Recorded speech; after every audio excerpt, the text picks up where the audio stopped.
Magandang hapon sa inyong lahat. Ako nga pala si Tina M. Lago. At ang tulang ito ay para sa aking pinakamamahal na ina. Simpleng salita, ngunit maraming magagawa. Simpleng pagpigkas, ngunit walang makakatumbas. Sa piling mo, ilaw ng tahanan, kayang gawin lahat ng walang pag-aalinlangan. Pag-ibig mo hindi matatawaran, sa hirap at ginhawa, di ka nag-aalinlangan.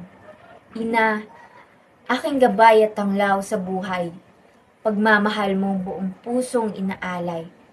Pag-aaruga mo ay walang kapantay, buhay mo ay taus-pusong inaalay. Mga paalala mo ay aking aalahanin, mga tinig mo ay aking diringgin, maging mga tulong mo ay aking susundin, dahil ito rin ay para sa amin.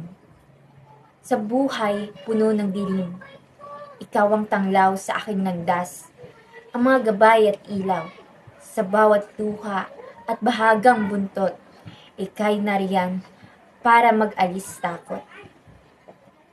Ina, mapagmahal at mapagkalinga, sa puso't isipan, walang kapantay na halaga. Ikaw ang dahilan ng aking pahinga.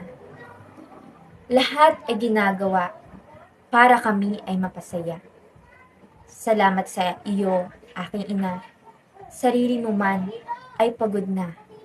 Ngunit, para sa amin ay lalaban ka. Kaya't mas pinagtitibayan mo. Balang araw, aking masusuklian lahat ng iyong sakripisyong inilaan habang buhay kang pahahalagahan. Mamahalin ka ng walang hanggan. The